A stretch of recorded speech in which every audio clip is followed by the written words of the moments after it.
Hello everyone, welcome to smart English guide channel. তোমরা সবাই শুনেছ যে ক্লাস 11 এবং 12 সেমিস্টার হয়ে গেছে। First semester, second semester class 11-এর জন্য এবং থার্ড সেমিস্টার এবং ফোর্থ সেমিস্টার থাকছে ক্লাস 12-এর জন্য। আজকের আলোচনার বিষয় হলো ক্লাস 11-এর ইংরেজি নতুন সিলেবাস সেমিস্টার 1। সেমিস্টার 1-এর মধ্যে কী থাকছে দেখে নেওয়া যাক। প্রোজ থেকে থাকবে তোমাদের 10 নাম্বার, ভার্স বা পোয়েট্রি থেকে থাকবে 10 নাম্বার, র্যাপিড রিডার থেকে থাকবে 10 নাম্বার, টেক্সচুয়াল গ্রামার থেকে থাকবে 5 নাম্বার এবং রিডিং কম্প্রিহেনশন থেকে থাকবে 5 নাম্বার। তোমাদের অবশ্যই মনে রাখতে হবে টোটাল এক্সামটা হবে কিন্তু এমসিকিউর উপর, অর্থাৎ 40 নাম্বার যে পরীক্ষাটা হবে 40 নাম্বার সম্পূর্ণ এমসিকিউর উপর। এরপর দেখে নেওয়া যাক প্রোজ থেকে কী কী থাকছে। প্রোজটাকে যদি ইউনিট 1 ধরা হয় তাহলে প্রোজের মধ্যে কি থাকবে? An astrologer day by R K. Narayan. দ্বিতীয়ত থাকছে the Swami and mother worship from the master as I saw him by sister Nivedita. 3 নম্বর থাকছে অমরনাথ বাই সিস্টার নিবেদিতা। তোমাদের পুরনো সিলেবাসের মধ্যে প্রোজের মধ্যে এই 3টি চ্যাপ্টারই কিন্তু ছিল, কিন্তু বর্তমানে নিউ সিলেবাসের মধ্যে আরও একটা অ্যাডিশনাল করা হয়েছে, যেটা নাম হচ্ছে the model millionaire by Oscar Wilde. আমরা অস্কার ওয়াইল্ডের একটা গল্প শুনেছিলাম দ্য সেলফিশ জায়ান্ট, সেটা ছোটোবেলায় পড়েছিলাম, কিন্তু বর্তমানে এখানে একটা অ্যাড করেছে, সেটা হচ্ছে the model millionaire by Oscar wild.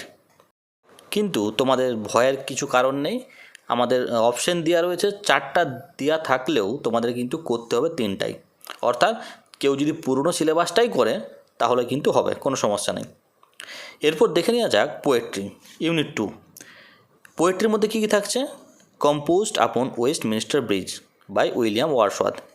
এইটা কিন্তু তোমাদের পুরনো সিলেবাসের মধ্যে ছিল, অতএব এইটা কিন্তু নতুন সিলেবাস হলেও নতুন সিলেবাসের মধ্যে কিন্তু নয়, পুরনো সিলেবাসে ছিল। দ্বিতীয়ত হচ্ছে the bangle seller by Sarojini Naidu. তৃতীয়ত হচ্ছে দ্য সেকেন্ড কামিং, যেটি লিখেছিলেন ডব্লিউ.বি. ইয়েটস। এই 3টি থাকছে তোমাদের পোয়েট্রি থেকে। এখানে কোনো অ্যাডিশনাল যোগ করা হয়নি নতুন সিলেবাসের মধ্যে, অর্থাৎ পুরনো সিলেবাসটাই কিন্তু রয়েছে। এরপর দেখে নেওয়া যাক র্যাপিড রিডার ইউনিট 3। এখান থেকে কী কী রয়েছে? র্যাপিড রিডারে তোমাদের রয়েছে Macbeth, Othello, as you like it. এই 3টা কিন্তু তোমাদের পুরনো সিলেবাসের মধ্যে ছিল। এর সাথে কিন্তু আরও 2টো অ্যাড করা হয়েছে, সেগুলো কী কী? The story of an hour by Kate Chopin. দ্বিতীয়ত হচ্ছে দ্য ওপেন উইন্ডো, যেটি লিখেছিলেন সাকিং। এই টোটাল কিন্তু 2টা যোগ করা থাকলেও তোমাদের কিন্তু করতে হবে 3টাই, অর্থাৎ তোমরা যদি ওই পুরনো সিলেবাসটার মধ্যে যদি করো Macbeth, Othello, as you like it, তাহলে কিন্তু হবে। আর এই 2টো হচ্ছে অপশনাল, তোমরা করতেও পারো বা নাও পারো। এরপর দেখে নেওয়া যাক টেক্সচুয়াল গ্রামার অর্থাৎ ইউনিট 4। টেক্সচুয়াল গ্রামারের মধ্যে কী কী থাকছে আমাদের? টেন্স থাকছে, ভয়েস, ইনডাইরেক্ট স্পিচ অর্থাৎ ন্যারেশন চেঞ্জ, ফ্রেজাল ভার্ব। এখানে ফ্রেজাল ভার্ব কিন্তু ক্লাস 10-এ তোমরা যেটা করেছিলে সেরকম ফ্রেজাল ভার্ব কিন্তু নয়, অর্থাৎ একটু কঠিন। নেক্সট হচ্ছে preposition, clause, participle, gerund and transformation of sentence. এতগুলো গ্রামার কিন্তু রয়েছে, আর তোমাদের অবশ্যই মনে রাখতে হবে এই সমস্ত গ্রামারগুলো কেবলমাত্র ইউনিট 1 এবং ইউনিট 2 থেকেই করতে হবে। অর্থাৎ ইউনিট 1-এর মধ্যে যে প্রোজ ছিল an astrologer day, the Swami and mother worship, Amarnath এবং দ্য মডেল মিলেনিয়ন, এগুলো থেকেই কিন্তু গ্রামারটা আমার পড়বে।